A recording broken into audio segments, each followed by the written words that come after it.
मेरे पास कुछ नया नहीं है बोलने के लिए। बॉयकॉट करना है तो करना है।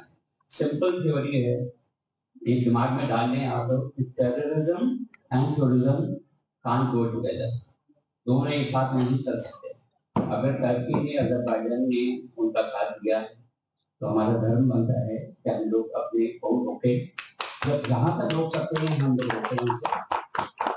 सिर्फ टूरिज्म और इंडस्ट्री नहीं रोक रही है। मैं आप लोगों को बता दूं, मैं आज ही पढ़ रहा था, एजुकेशन से भी आगे लोग आए हैं जो उनके साथ जो उनके कॉन्ट्रैक्ट्स है या जो एग्रीमेंट्स है उस पे ध्यान दे रहे हैं।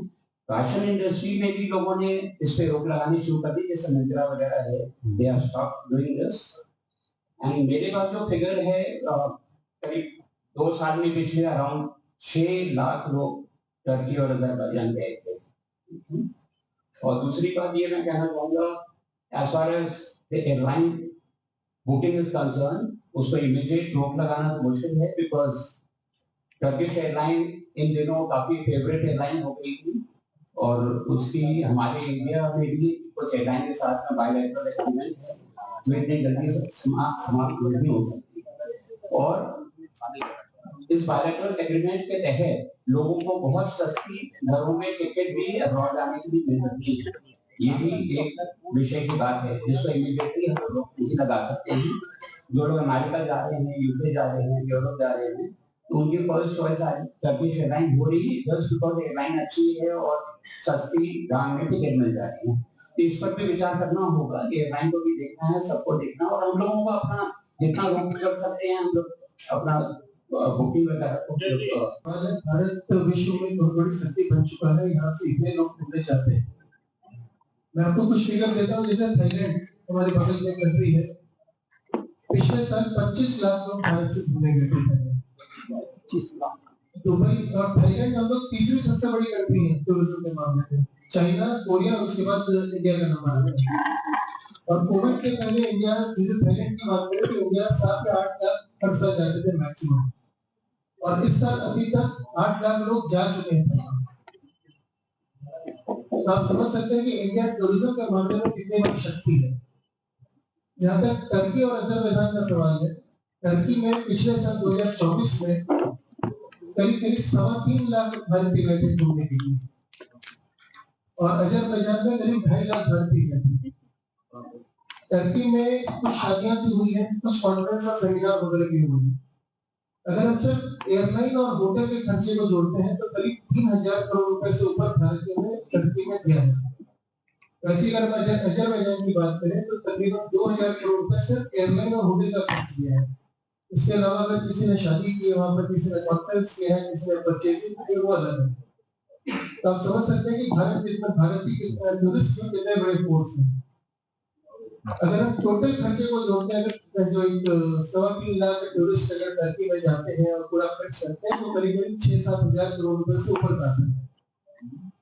तो अगर और इंडिया से अभी तक मई 1 तक करीब 55,000 लोग जा चुके थे टर्की, एंड करीब 40,000 अज़रबैजान जा चुके हैं। जो बुकिंग अभी है ऑल इंडिया ट्रैवल एजेंसी के पास में, इस गर्मी में मतलब मई से लेकर सितंबर तक का जो पीरियड है, टर्की का करीब और अज़रबैजान दोनों का करीब 2-2 लाख लोगों के ऑलरेडी बुकिंग इनके पास में है। ना जब हम बैकआउट की बात कर रहे हैं तो हम ये नहीं मान रहे कि आज से सारे लोग जाना बंद कर दिए, क्योंकि 2 लाख में ऐसे बहुत सारे लोग होंगे जिन्होंने 2-3 साल 4 साल मेहनत करके पैसा जमा किया होगा और अपने परिवार को लेकर घूमने जा रहे हैं, और एक बार विदेश अगर में पैसा भेज दिया होगा बुकिंग करने या बाकी जो सर्विसेज में बुकिंग करने हैं, और हम कैंसिल करेंगे तो पैसा वापस आता नहीं है। तो वैसे लोग हो सकता है बुकिंग कैंसिल नहीं करेंगे। कंपनीज वगैरह जो है, जो कॉर्पोरेट वगैरह का टूर ऑर्गेनाइज करती है, वो डेफिनेटली कम करेंगे। फिर भी इस साल ये 50,000 जो तक जा चुके हैं, उसके अलावा लाख से ऊपर टूरिस्ट हमें उम्मीद है कि बढ़ जाएंगे, लेकिन जो 3.25 लाख पिछले साल थे वो गिर के 1.5 लाख के आसपास आ जाएगा।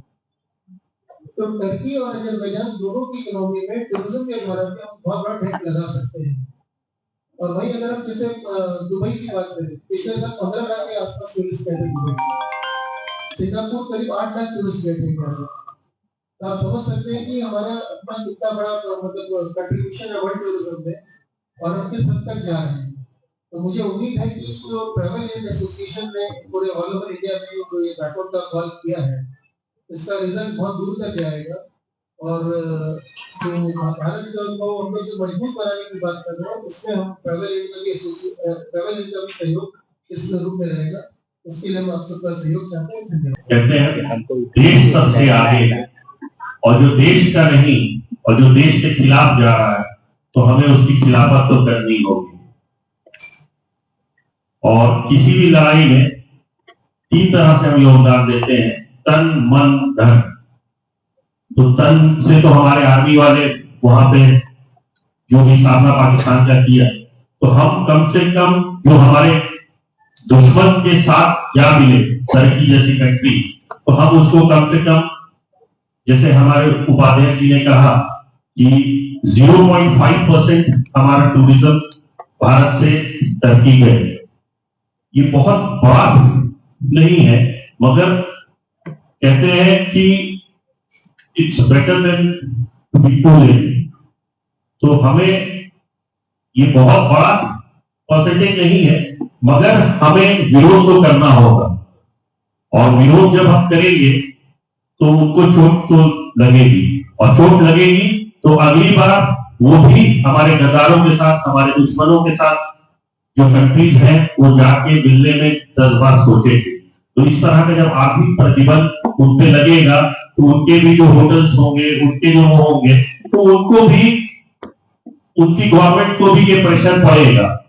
और जब वो प्रेशर पड़ेगा, तो कल को टर्की के भी प्रधानमंत्री को या अजरबैजान के भी प्रधानमंत्रियों को सोचना पड़ेगा कि हम भारत के खिलाफ, भारत के दुश्मनों का साथ दें या न्यूट्रल रहें। तो ये प्रेशर पॉलिटिक्स है, और इसमें हम भारत चैम्बर खुल में अपने भारत का साथ देना चाहती है और चाहेगी। Thank you.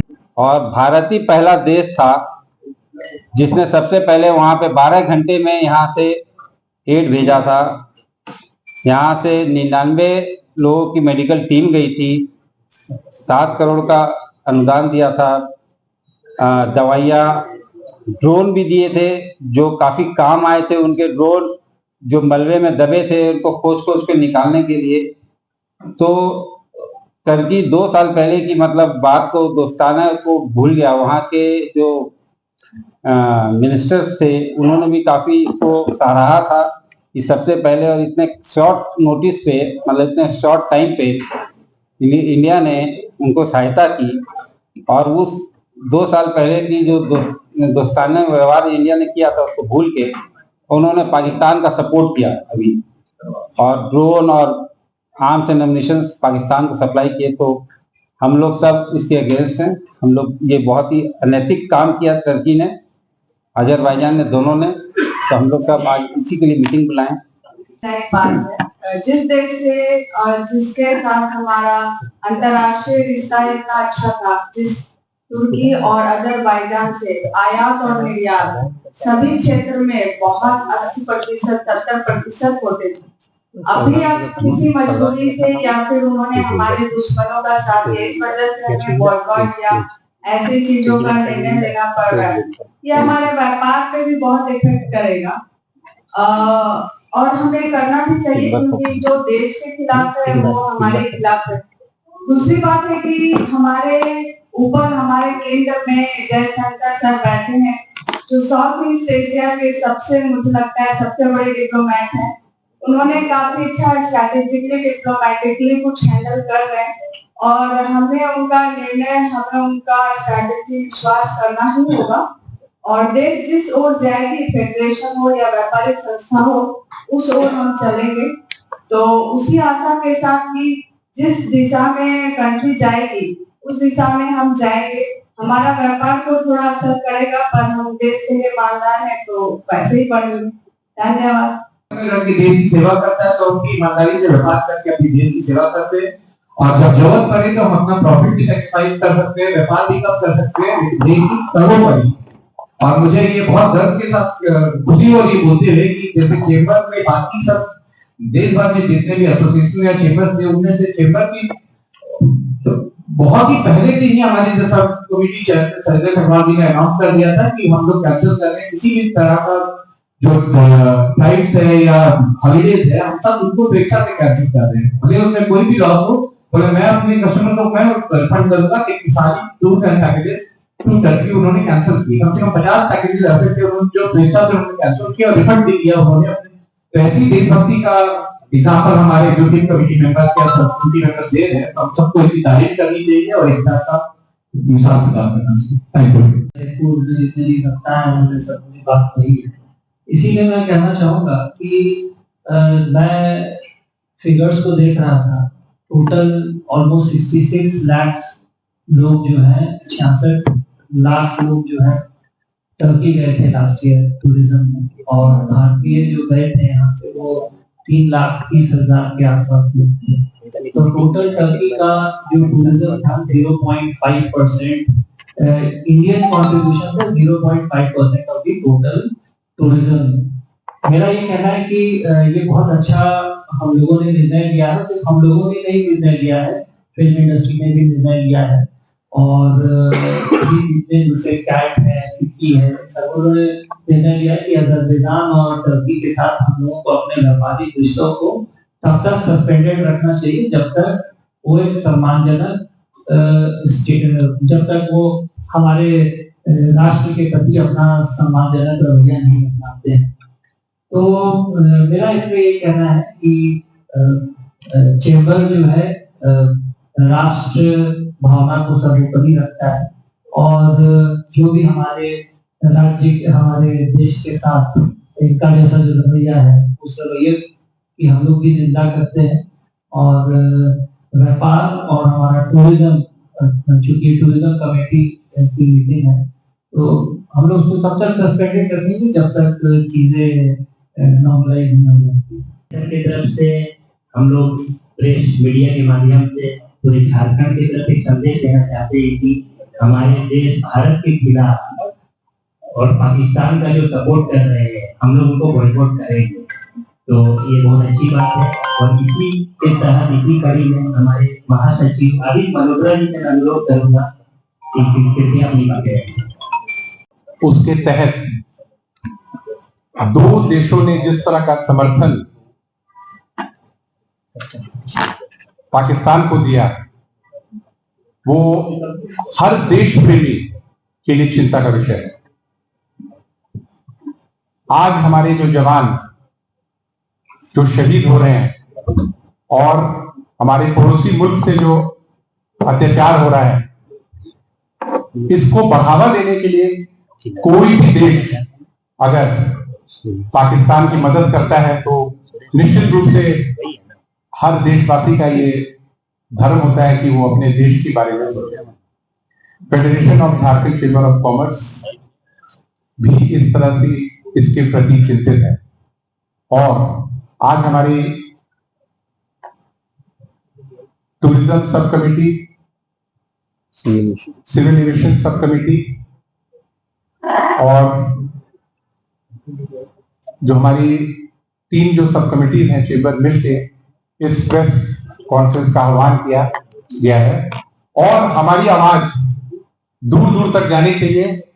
हर जो हमारा देश प्रेमी है, वो हर आदमी को ये सोचना चाहिए कि इन देशों का कैसे हम लोग बॉयकॉट करें, और आने वाले दिन में इस तरह का मैसेज जाना चाहिए कि भारत और भारतवासी बैठे नहीं रहेंगे, और कोई भी अगर हमारे दुश्मन का साथ देगा तो हम लोग कभी भी किसी भी तरह से उसको बर्दाश्त नहीं करने वाले हैं। और फेडरेशन की आवाज जो है ये गूंजती होगी, ये पूरे भारत में जाएगी आपके द्वारा। यहाँ के पूरे जो झारखंड के निवासी उनके पास भी जाए, सरकार के पास भी जाए, और आइए मिलकर हम लोग इन 2 देशों का बॉयकॉट करें, इसको प्रभावी बनाएं। आज हम लोगों ने जो एक बैठक की थी, प्रेस वार्ता भी जो हो रही है, हम लोगों ने ये निर्णय लिया है कि हमारे पूरे ट्रैवल बंधु, पूरे झारखंड के ट्रैवल बंधु तुर्की और अजरबैजान का बाइकआउट करते हैं, इनकी बुकिंग नहीं लेंगे। हम लोग वहाँ पे किसी भी तरह के कोई भी टूर एंड टूरिज्म से लेके हम लोग वहाँ पे उनको बिजनेस नहीं देंगे। देश के सैनिक वहाँ पे सीमा पे लड़ रहे हैं, देश के अंदर रह के हम लोग तुर्की और अजरबैजान जो 2 देश ने पाकिस्तान का सपोर्ट किया था अभी पिछले युद्ध में उनका हम बाइकआउट कर रहे हैं ताकि उनको आर्थिक दंड लगे टूरिज्म के क्षेत्र से। और मेरा ये निवेदन रहेगा बाकी और बिजनेसमैनों से कि जो लोग वहां से इंपोर्ट एक्सपोर्ट का भी बिजनेस कर रहे हैं, देश हित में इसको वो भी बंद करें। आपको बता दें, टर्की ने जो किया है ये बहुत ही गंदा काम किया था। इन्होंने बहुत ही गद्दारी जैसा काम किया है कि 2 साल पहले 6 फरवरी 2023 को जब वहां पे भूकंप आया था, जहाँ 50,000 से ज्यादा लोग मर गए थे वहां पे, यहाँ से उसी वक्त हिंदुस्तान ने 12 घंटे के अंदर उनको यहाँ से पैरामेडिकल सपोर्ट दिया था, दवाइयाँ दी, ड्रोन्स दिए, डॉक्टर्स दिए, नर्स दिए, सब कुछ दिया। उस ड्रोन से वो लोग अपने दबे हुए नागरिकों को खोज खोज के निकाल रहे थे। और अभी इसी लड़ाई में पाकिस्तान को वो लोग ड्रोन सप्लाई कर रहे हैं, जिसको आपको ध्यान होगा कि जो पाकिस्तान ने जो ड्रोन का हमला हुआ था इंडिया पे, वो टर्की द्वारा सप्लाई किया गया था। तो हम लोग इसको देखते हुए पूरी तरीके से टर्की और अजरबैजान का बाइकआउट करते हैं कि हम उनसे कोई भी व्यापारिक संबंध नहीं रखेंगे। धन्यवाद। टर्की और अजरबैजान मिला के करीब 5.5 लाख टूरिस्ट गए थे घूमने के लिए। प्रत्यक्ष रूप से देखा जाए तो करीब 6,000 करोड़ का हम लोगों ने खर्च किया वहां पर, जिसमें एयरलाइन टिकट और होटल वगैरह शामिल हैं। और अप्रत्यक्ष रूप से देखें कि परचेजिंग वगैरह और दूसरी जो सर्विसेज हम वहाँ लेते हैं वो देखें तो 10,000 करोड़ से ऊपर का हम लोगों ने उन दोनों जगह पे टूरिज्म में खर्च किया। इस साल अभी तक तकरीबन 50,000 टूरिस्ट दोनों जगह जा चुके हैं। और अभी गर्मियों में दोनों जगह की करीब 2-2 लाख लोगों की बुकिंग थी, जिसमें काफी कैंसिल हो रही है। तो मुझे उम्मीद है कि इस बार बहुत बड़ा झटका लगेगा इनको फाइनेंशियल मैटर में टूरिज्म के द्वारा। Thank you. रांची में किया जा रहा है कि पूरे भारत में, पूरे भारत का ये क्या सरकार से भी आप लोग मंतव्य लिए कि ऐसा हम लोग करने जा रहे हैं? नहीं, ये हम लोग का अपने आप लिया गया निर्णय है। तो अपने देश को भी नुकसान होगा? अपने देश को नुकसान इससे बहुत ज्यादा नहीं होगा, क्योंकि टूरिज्म इनबाउंड और आउटबाउंड दोनों अलग अलग है। हम तो आउटबाउंड की बात कर रहे हैं, और इनबाउंड में भी हमारे अजरबैजान या टर्की से बहुत कम लोग आते हैं। कोई 10-20 हजार आते होंगे साल में मैक्सिमम टूरिज्म के नाम पर।